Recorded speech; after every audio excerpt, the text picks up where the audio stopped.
Well, hi, good morning. Thanks so much for joining me here on the last day of 2022. Second day on this radio. So I was a little bit surprised yesterday at how well this radio works, considering it's full of piles of old parts inside. And looks like the only thing that's ever been done is the changing of the filter capacitor. This is actually not the original either. So I've come along and changed the changed capacitor. Rest of them look, well, they don't look all that great, but the radio is operating. So what are we going to do with this guy? I think one of the things that might be interesting is what is going on with this antenna. So it has a fairly typical looking antenna inside here, with this weird, well, to me is weird, outside cage-like antenna. Wire, anyway. How is that hooked up in here?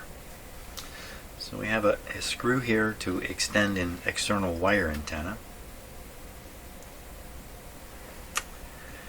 Can we see what's going on back here? Wow, pretty tough to see in there.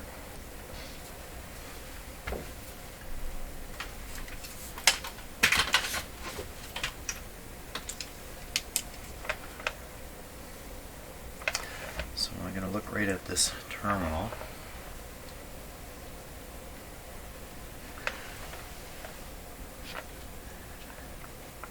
Well,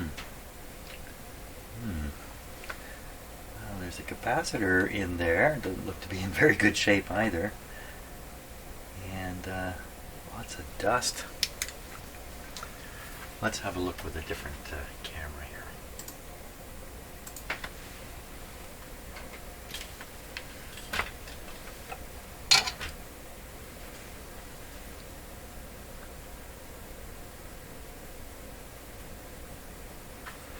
So we'll go right for the terminal.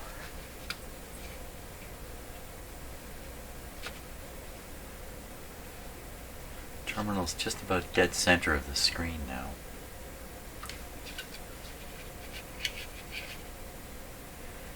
And the autofocus is doing its thing. Well, it looks like I can't see much.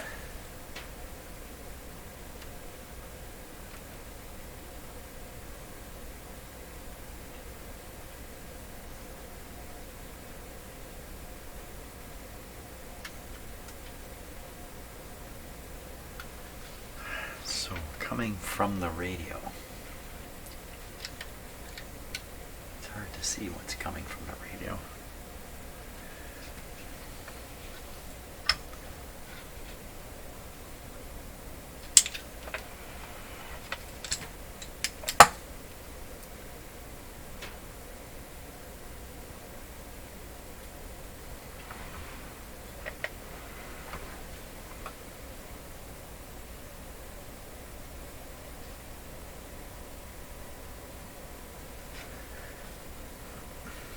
So this button that's depressed is the button you depress to make the variable frequency oscillator, or the local oscillator, work instead of the selected tuning. So this is probably the wire from the antenna.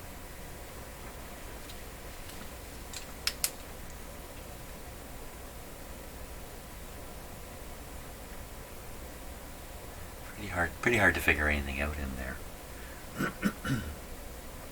Could dismount the antenna. It looks like it's held on with one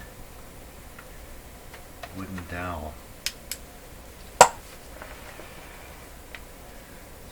We can just take this nut off here and the antenna would lay out.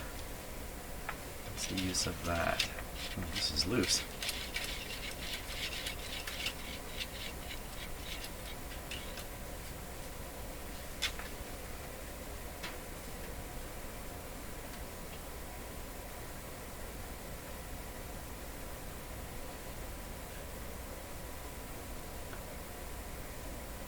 Still not sure if this is a break or not right here.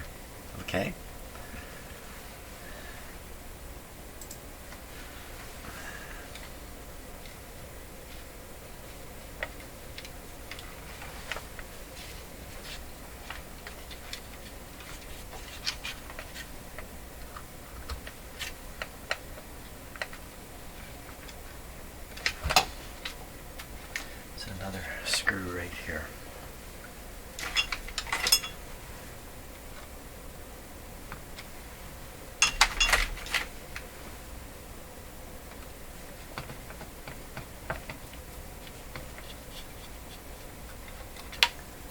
Okay, let's find out what is going on with this weird antenna.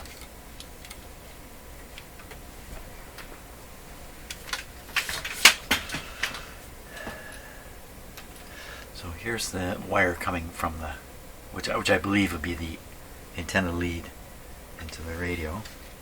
And other wires going down here to a terminal strip. There's a capacitor right here. It's like the lead goes through a hole in the chassis and goes underneath the chassis here. That's what it looks like. We have the capacitor up here. Okay, what's with the wires? So we follow back from the screw. This is the back of the screw where you'd be hooking an external antenna. That comes on a little wire over to this terminal here. This terminal is connected to the wire, so looks like if you hooked up an external antenna to the screw here, it would go really straight onto this wire.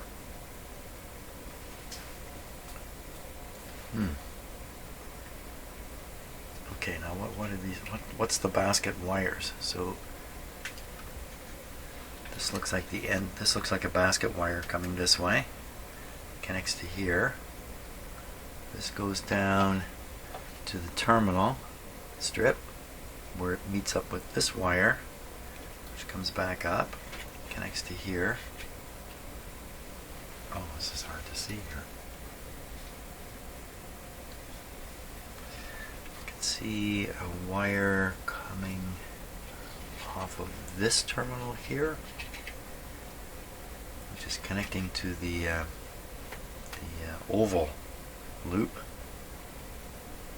can see the other end of the oval loop coming right across and connecting up to here. That's this wire. Well, I'm going to sort it out. The main thing is, this is the wire that goes in the radio. This capacitor goes in the radio. We had to figure those out. What's going on with that? How that works. If this is the main lead wire, it's connected to one end of this coil. It's also connected to the capacitor down here. This is a complicated arrangement. Not quite what I was expecting. Tell you what I was expecting. This part of the antenna is the real radio antenna. The basket would be connected to the screw, and if you hook up a long wire to the screw, that antenna wire would be energizing the basket, which would cause some signal to get into the main antenna, the real antenna, or the connected antenna. Well, so I showed you the schematic in the book yesterday. I photographed it and I have it on my computer so we can take a look at it. I can't quite sort it out by looking directly at it. Maybe if we look at the schematic that might help a little bit. The other thing I want to find out is how is this chassis involved in this radio? How is it connected in? Is it straight to the B minus? What have they done with this chassis? So by looking at the schematic, we should be able to sort those two things out. Okay, here we are. This is a photograph I took of the sheet in my schematic book. So model 24, location of compensators.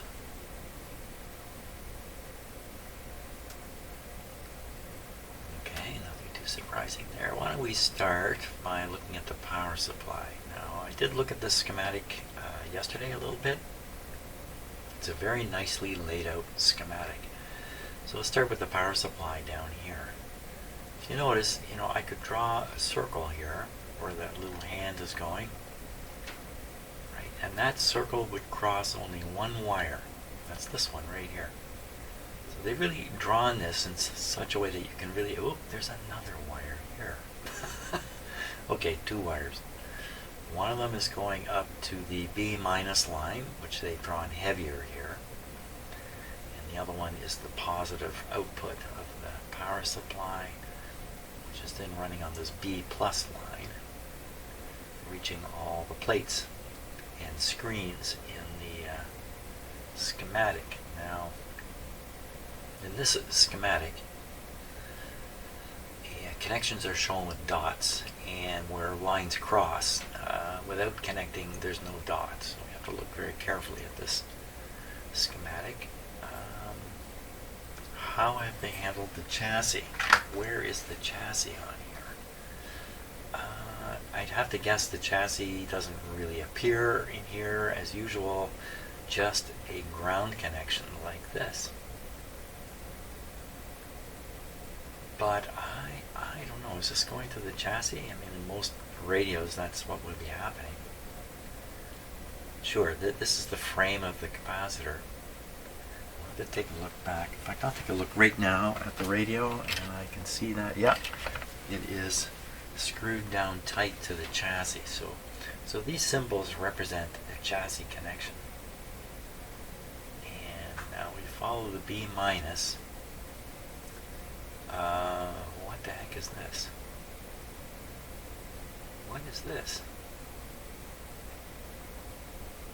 Huh. Okay, not so sure what's going on with this. Follow the B minus along, looking for this right here.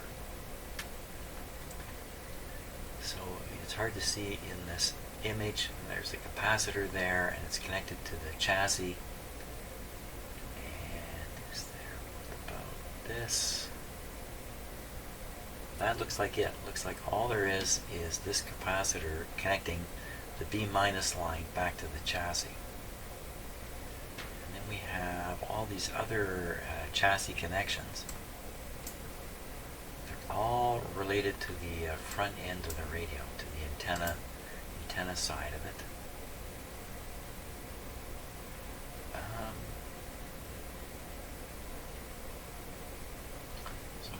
Let's look at the antenna connection here.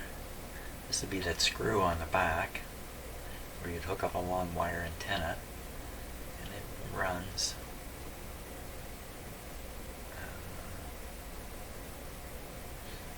to the chassis ground here. What is this? Appears to be labeled. Well, it's a capacitor with a label. This might be that small capacitor that I saw underneath the antenna. Small, looked like a mica capacitor. The lead appeared to go into the radio. That could be this. We'll have to take a look. Then we have this coil.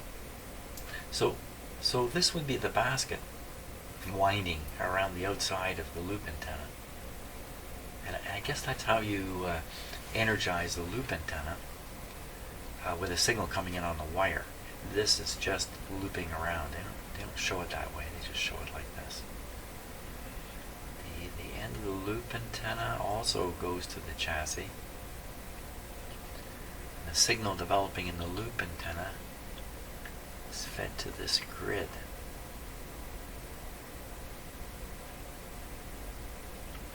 That's grid number 4. That's a little odd. Usually you're looking at grid 1 for the oscillator and grid 3. Okay, I'll have to take a look at what's going on in this tube in a minute. So the antenna signal's fed to the grid. It's going through this capacitor. And no doubt there's an ADC voltage on this side here, coming along this line. You see that's going over to the detector. I'm doing something a little odd here too. So the audio is coming out down here and heading to the volume control. Meanwhile, they're developing an AVC voltage off of this diode. Grid here and to the grid here.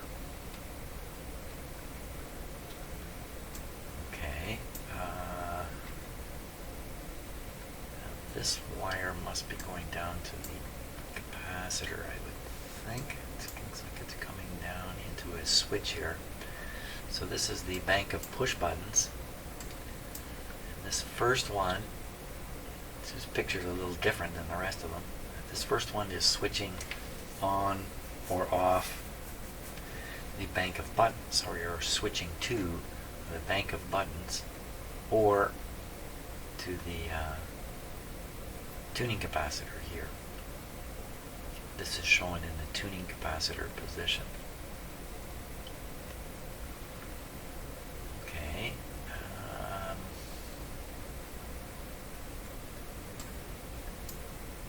So,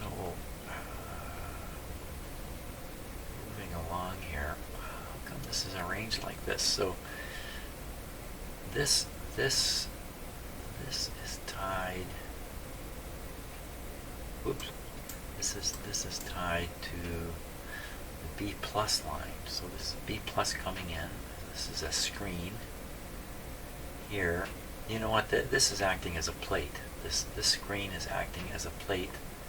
You have a little triode set up here. The grid is being fed by this is the secondary side of this transformer, and the primary side is carrying the screen current.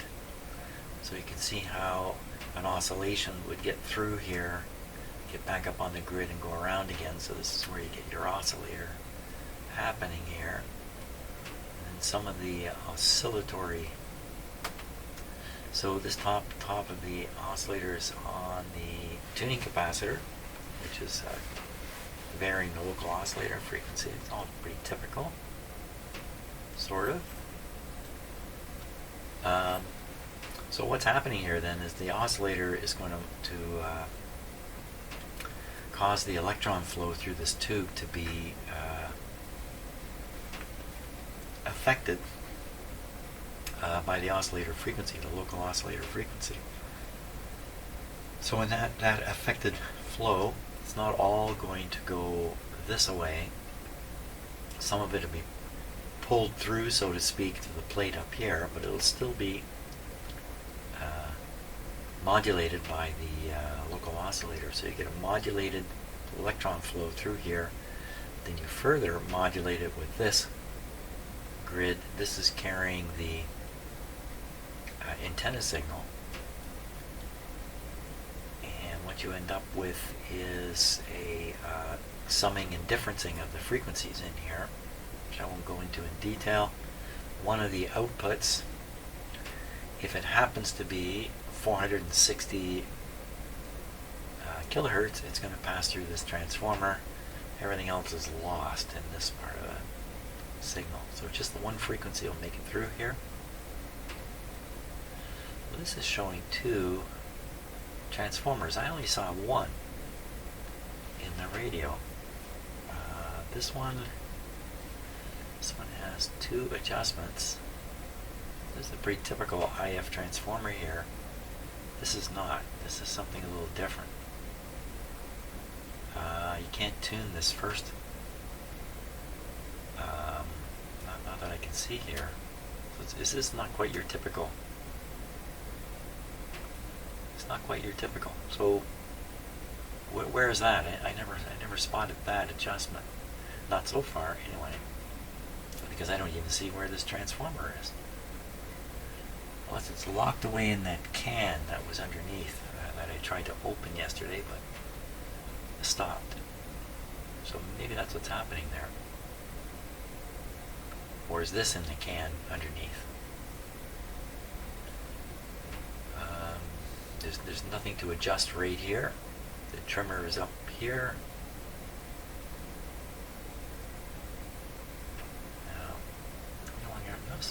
I just noticed this now. I'm going back to the power supply. The power supply has this. Is this just, let me just peek here. Is this a speaker with a field coil? It is. It's a field coil speaker. So this is the field coil on the speaker. So this has got quite a strong filter in here. That's just 20. and this says 40, and I've put two basically 47s in here as a replacement. We have this capacitor here. This is right across the line past the switch. This one.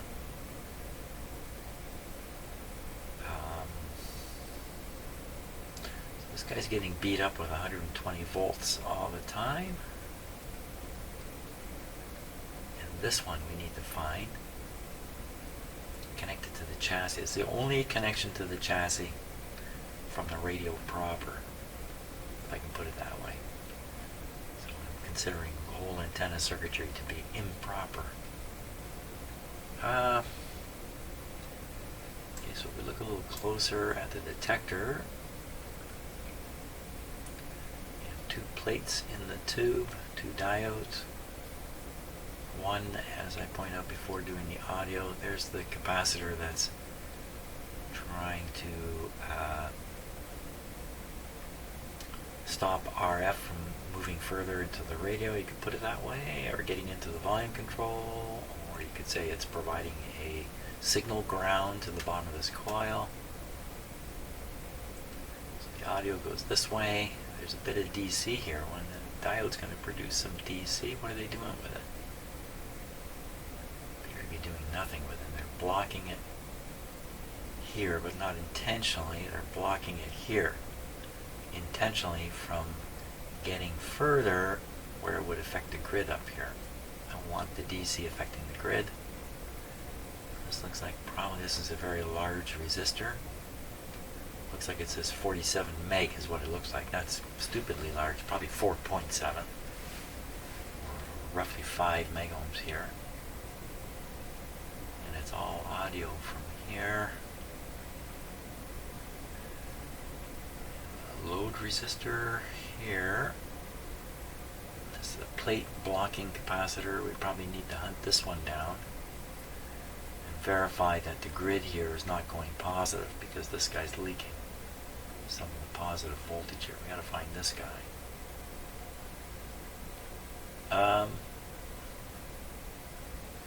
So that's three things we need to find. We need to find this one, and this one. Okay, let's do them one at a time. Let's try to find this one. And the reason I'm picking that is I already know where this one is in the radio. It's pretty interesting. So we find a capacitor between the B minus and soldered to the chassis. Let's go look for that.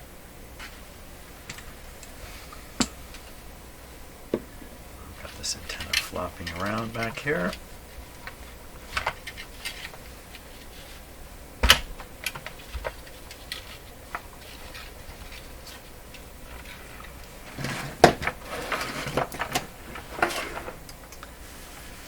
Okay. Well, it didn't take me long to spot it. There's the connection to the chassis right there, soldered right there. That's the capacitor. And this is the one with the guts slipping out. What appears to be the guts slipping out of this capacitor this way. This guy's pretty important from a safety point of view, and for other factors too. Let me put an ohm meter on it. I'm going to guess it's open circuit. That it's literally been pulled apart inside. That's what it looks like.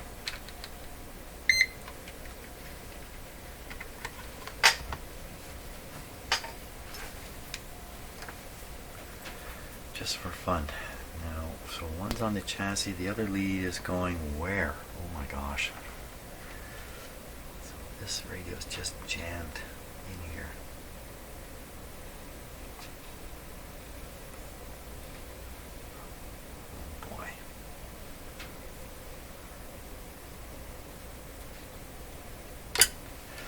So replacing it, I can just cut the lead wire here tight to the capacitor and then just connect to the lead wire and not even worry about where it actually goes.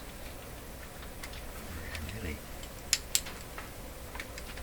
it seems to me whenever I get these Philco radios, they're like this. They're jammed.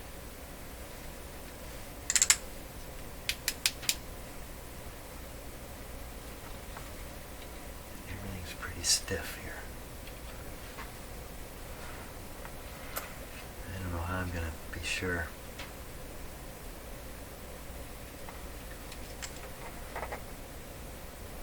Oh boy. Okay, I can see it now.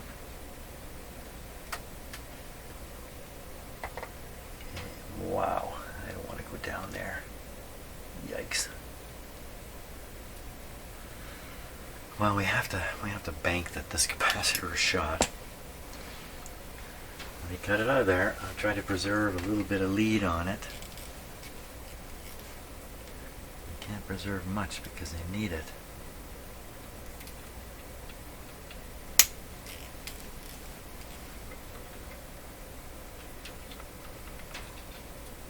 Boy.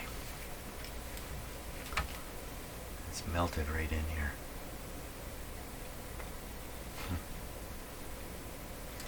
There we go.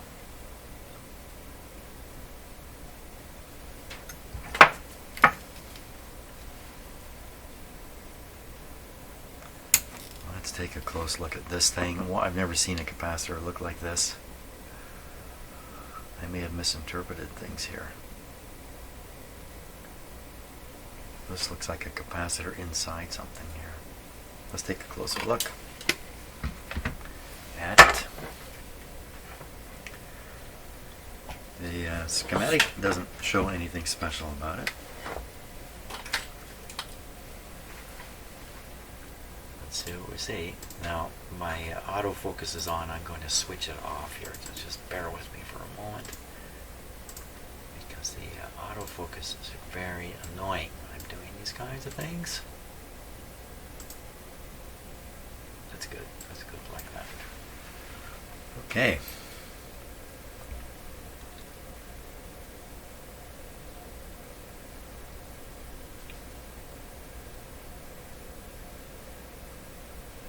What's with the yellow?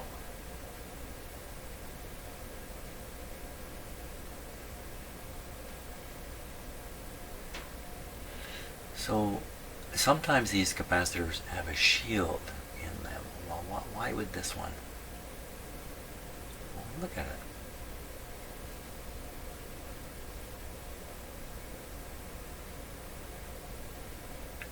What's happening here? This is not your ordinary capacitor.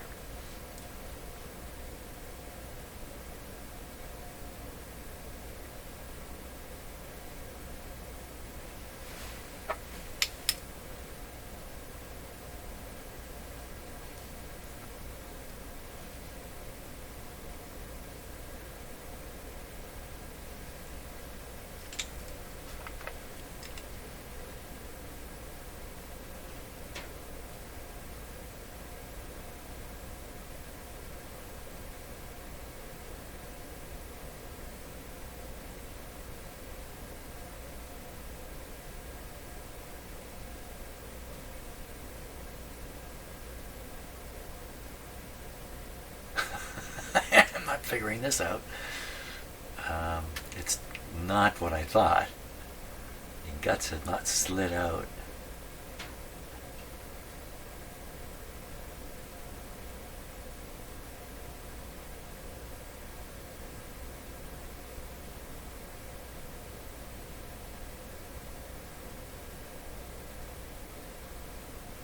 Lots of words written under the wax.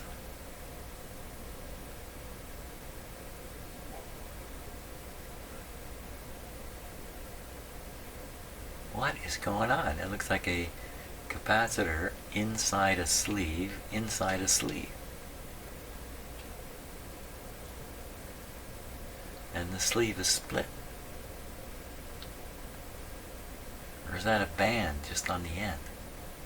What the heck is this? I mean, if this is the one in the schematic, its job is straightforward. Doesn't have to be anything unusual.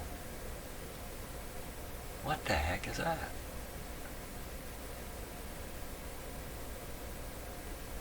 I've cut this thing out. I don't know really what it is. What could it be? Other than a capacitor.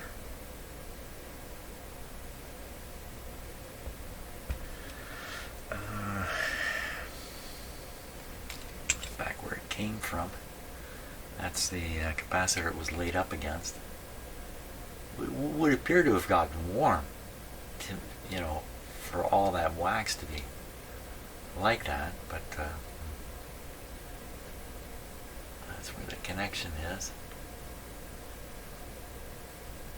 Solder's cracked.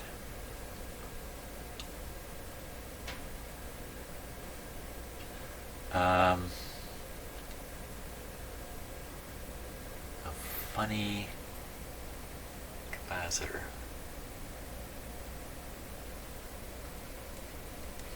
This is where the lead goes. Down, down, down to a terminal down there.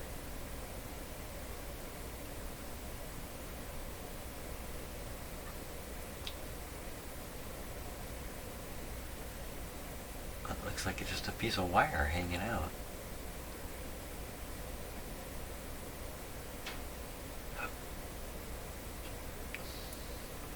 That's not what I cut.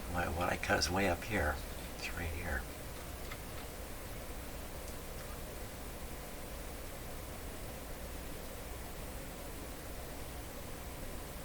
Yeah, good luck figuring out what terminal that is down there. Holy smokes. So it's right on this tube socket.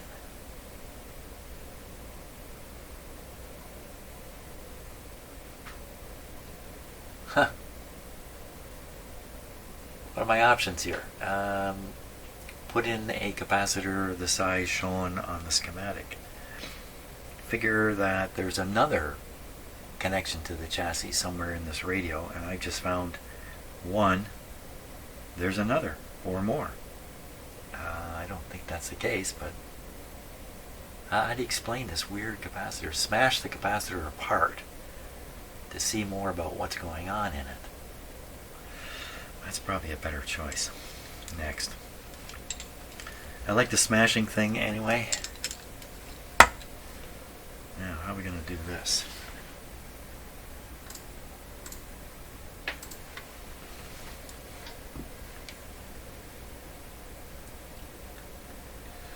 Good to slide that tube off, but how would you ever do it? You'd have to heat this whole thing up.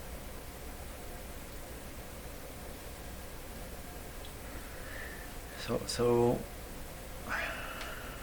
what have they done here? Another thing is to get this off and read what's written on it. I think I have to melt this stuff away. How am I going to do that? Stick it in the oven for a while.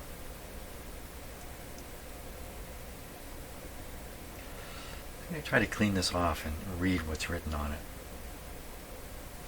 it. Somehow.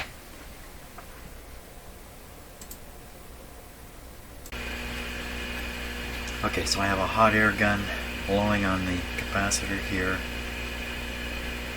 in the hopes of achieving something. I'm not sure what.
Okay, well, I actually got a lot more of the wax off than I had imagined I would get off.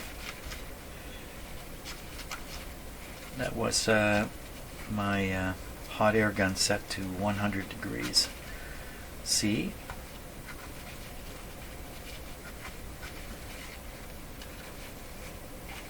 Oh.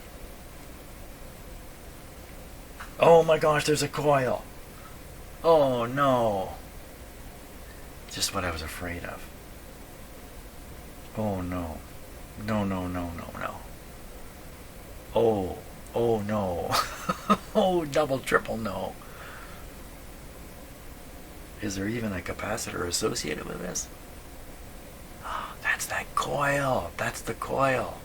That's the coil I saw in the... how was I supposed to know that?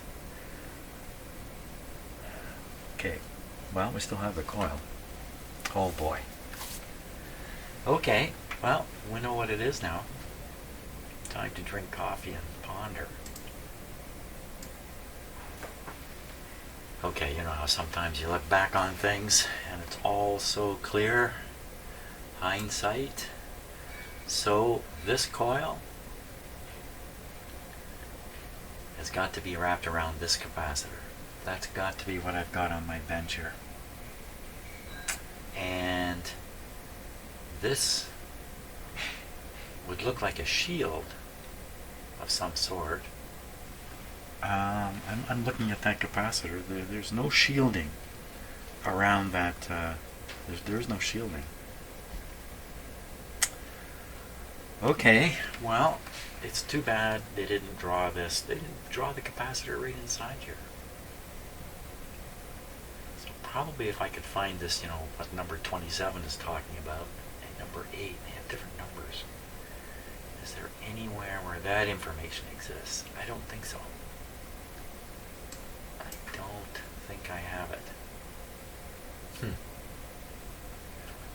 Well, what are we going to do? So most radios don't have a coil here. What they have is a resistor somewhere at 200,000 ohms, something like that, just paralleled with this capacitor. I don't think there's any reason why I couldn't do the same thing. This must be what might be considered a better but more expensive approach to trying to connect the chassis to the B minus. This looks to me like a less safe approach. The B minus line could have 120 volts to ground on it at any time, depending upon how you plug in this unpolarized plug.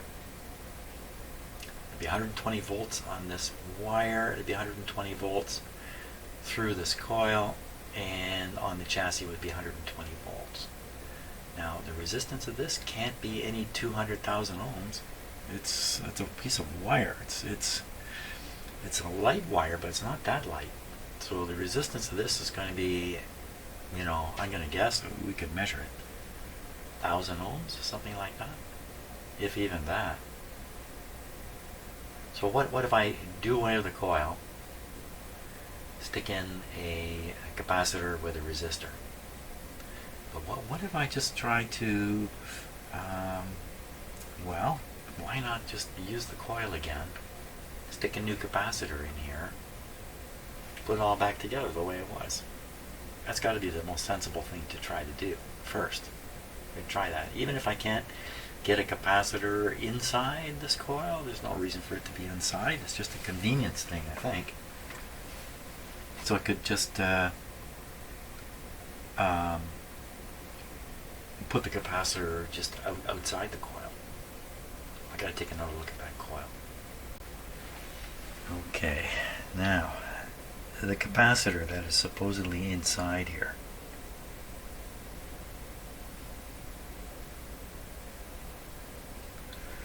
So you can see now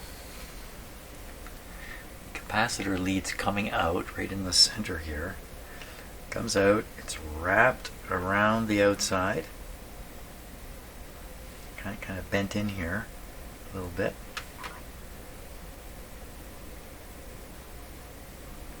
And this has to be where coil wire is soldered onto a lead wire.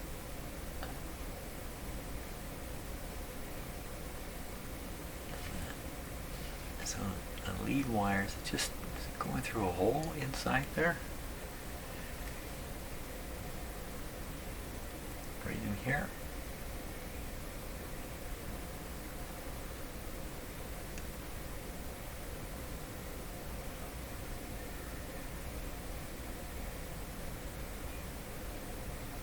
Where's it going?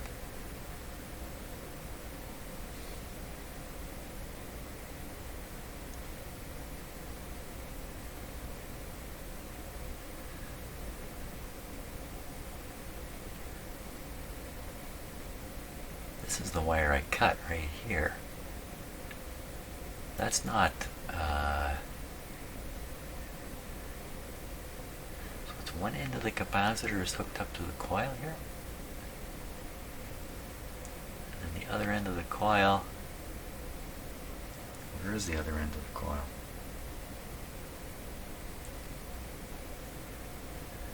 there it is, drops into a hole.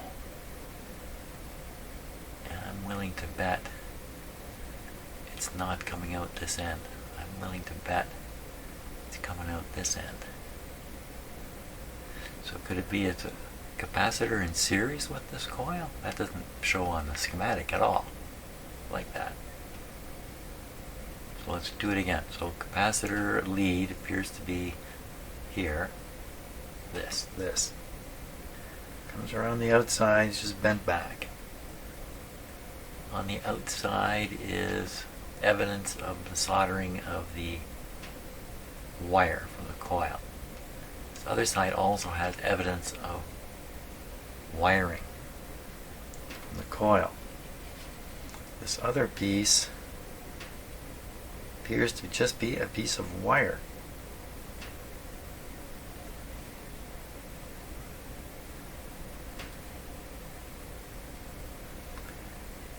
Just a piece of wire stuck in here. So you connect the coil to it. So we have capacitor lead,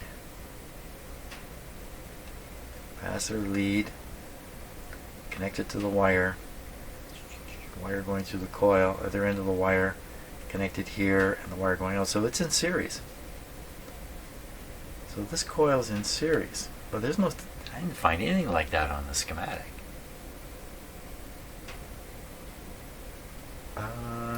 Let's look again. I've missed something here. So, in series, like this coil is, other than the confusing fact that they used this arrow here, why would they stick an arrow there? Arrow here means to the chassis. Why did they use an arrow there? This is in no way in series with this. I mean, there's just no way. It's clearly in parallel. I have misinterpreted the way that coil is. It sure doesn't look that way. Okay, well, where else is there a coil? So there's one here, but that's the field winding. There's this transformer, but that's not going to be what we're looking at.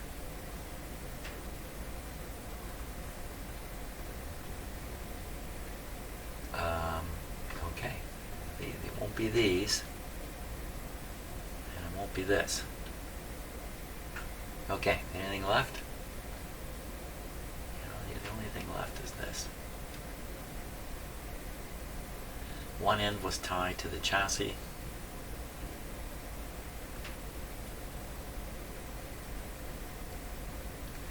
I don't know what to make of it. Is the radio going to work without it?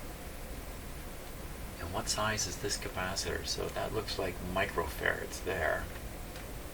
Looks like 0.08 microfarads. That's what I would get out of that. Could be 0.05. Based on its physical size, it could be 0.05. Probably not all that critical, really, although if it's associated with a coil. Is this supposed to be seen to be connected to this? doesn't really make sense. It just doesn't make sense. It's got to be to the chassis. I don't get it. I do not get it. So we just have to kind of assume this is a technique used by the radio manufacturer to safely connect the chassis back to the B-. There's radio reasons for doing that. That introduces somewhat of a safety issue, which I think is handled very poorly by this coil. There could be, in the longer run, the safety issue won out. These coils, which were used briefly, were disappeared, and in its place came a high resistance resistor to give you more isolation from the B- in case you contacted it while grounded. You wouldn't get that bad of a shock. So how's this coil helping out here? Anyway, it's definitely a radio frequency type coil. Capacitor inside it, would that act as a core in any way? Is there something more to this than just convenience in wrapping a coil? Like, it doesn't seem terribly convenient, frankly. It seems more convenient to have that coil just sitting on its own like it is on the schematic here, and have the capacitor, near it or beside it or anywhere else, really. But in this case, they've stuck one inside the other. Is this actually working as a shield? Is this not a coil and instead it's a shield? Yeah, well, but they're showing the dotted line out here as if there's a shield out here of some sort, like a can. It's certainly not in a can.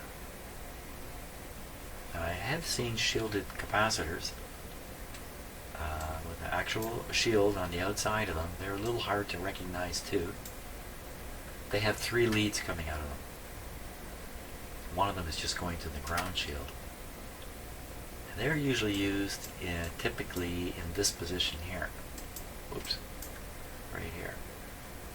Because of the super sensitivity of the grid here and the amplification, and it's going to come out the speaker. That's not what's going on here. Well, so my options are try to recreate this thing the way it was, as best as possible, or sacrifice the coil and put a resistor and just make this a typical connection back to the chassis. Forget the coil. Another option, forget the coil, forget the resistor, just put the capacitor in.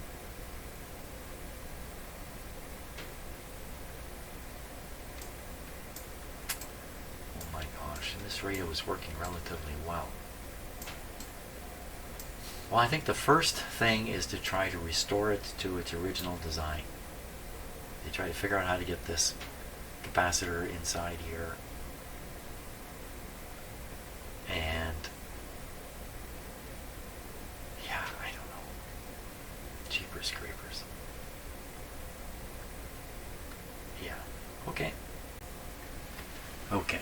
I think what I'm going to do here is get another capacitor, a 0.05, put it in series with this guy, put them together somehow. I'm going to leave the original one inside there. I'm even going to leave one lead connected to it in case it's having some kind of effect. I mean, not as a capacitor, but as a piece of metal inside the tube here.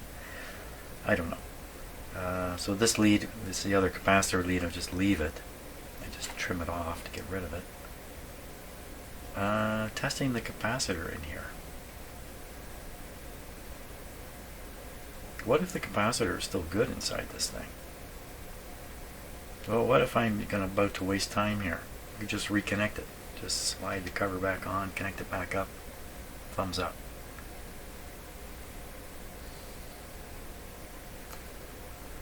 Well, let's try testing it. See what it says.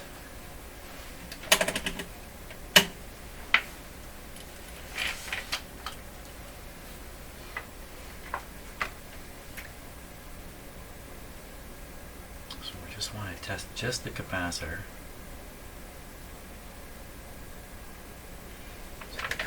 So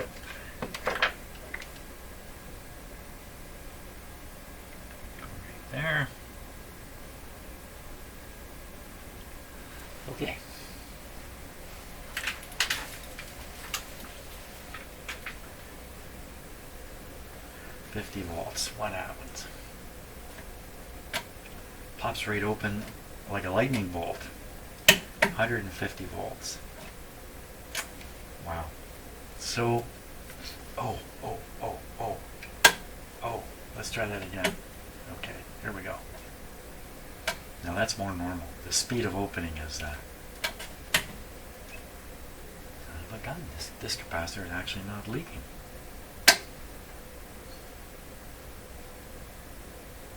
We can measure its capacity if it's not leaking.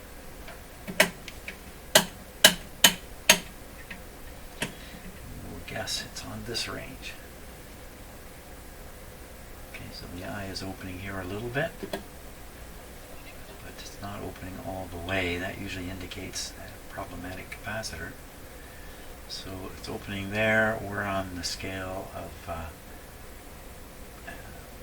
this middle scale, so it's 0.005, 0.006, 0.007. That's roughly where it is. 0.005. Small capacitor, but I don't know if you can trust this. Hey, let's just try another instrument on it.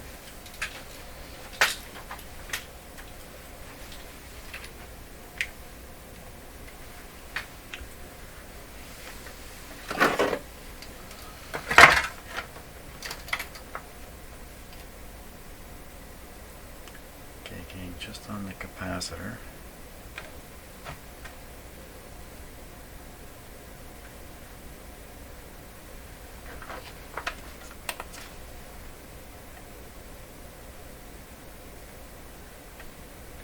So this is a 0.007. It's giving the same kind of reading as a 0.007 microfarad. Same sort of reading.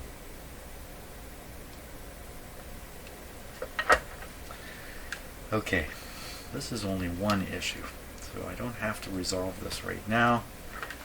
I can move on to the other issue in this radio, which is the capacitor that's blocking the grid on the output tube. Now, where is the output? The output tube is right here, right here. So, who's blocking the grid on the output tube? What is the grid on the output tube? Just give me 1 second here. Let's see if it's written on the schematic, and of course they did not write them on the schematic. The tube is a 35A5. 35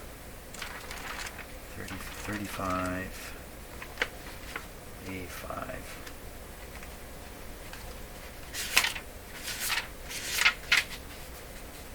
This is going to be in my book. 35A5. There we are. Glass lock-in type used in the output stage of AC/DC receivers. I'm saying tube requires lock-in socket. Heater volts 35 amps, 150. They're all going to be 150 milliamps. For readings and curves, refer to glass octal type 35L6. Principally, so I look 35L6. So 35L6. Wait a minute, let's not do that. Let's look at this. Let's not make that mistake. We'll look here. And we want to know the grid. The grid is pin number 6. It has G1 written right on it. Pin number 6. Number 6 is the pin. Okay, now looking at the tube. How are we going to see the... So maybe I can see the key in here.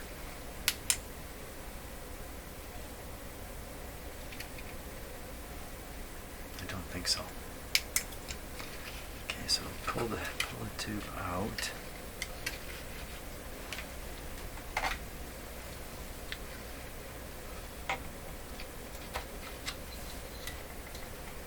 Came out like that.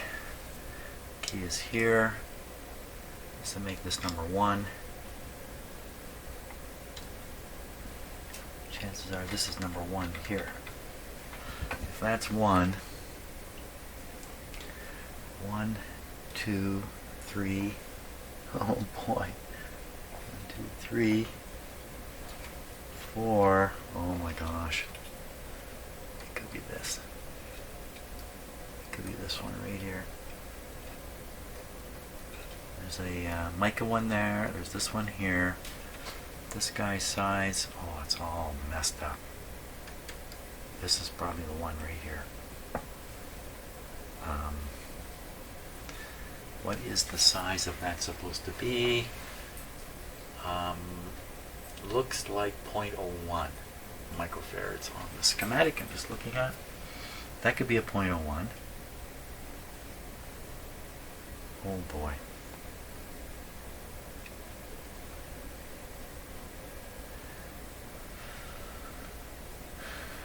Again, maybe it's in good condition.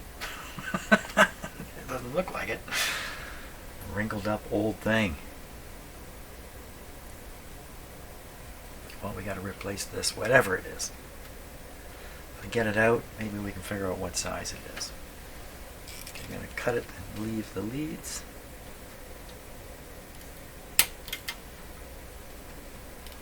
Oh boy, I better put a clip lead on that because now I've got two of them. Two cut leads side by side. This is so I don't get confused about things. Let's go into this. Okay, and then cut this.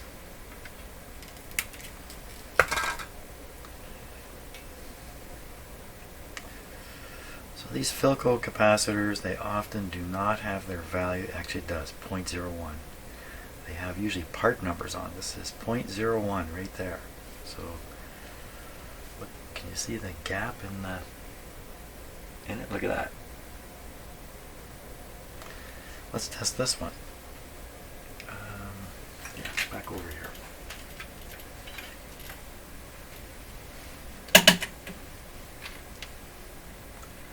This one, any little leak in this capacitor presents a problem to the radio. This will cause the output tube bias to go less negative. There we go. Oh, barely open the eye here. It's definitely not serviceable in that location. No surprise there. Well, what is this little piece here?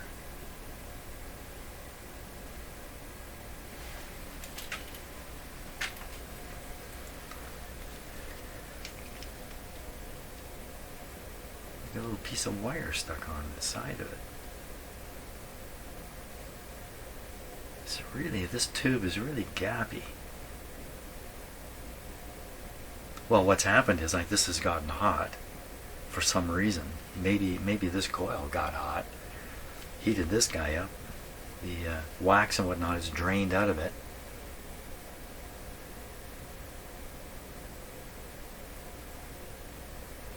Something I was just going to do. Yeah, put the close-up camera on it. Okay, let's try that.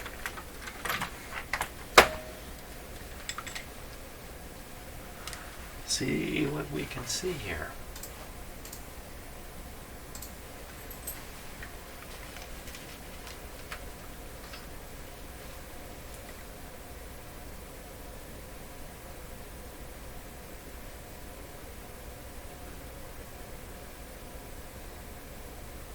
There's the metal right there. Is there something more to this capacitor? Wow, it's really hollowed out. To a large degree, you fill these things up with some kind of compound like wax just to push the air out, the air and moisture out. So I got a little wire here too.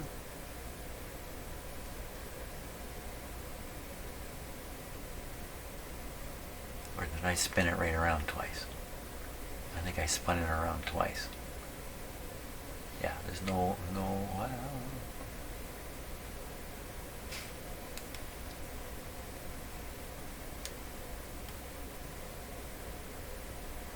Yeah, there's no wire here. So what's this wire? It could just be a splash of solder. Oh, I don't know. Did I cut another special capacitor here. There, I got it off. Oop.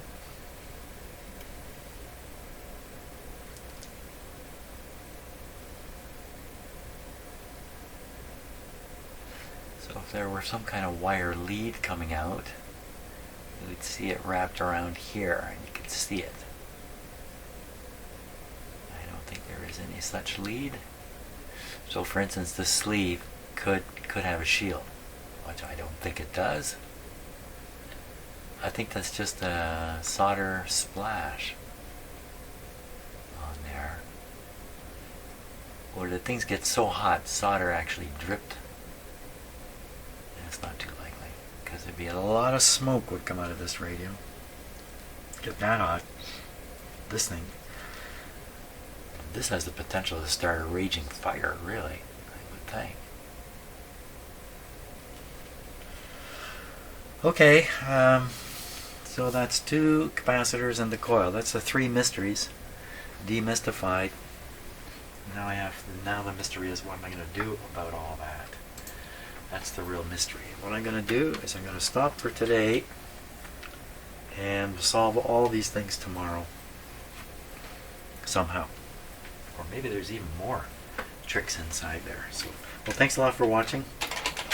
Every one of these projects I do always has surprises and always gets interesting and always takes me into an area that I'm not familiar with. That seems to be the way it always works. So thanks a lot for watching, and we'll see you next year.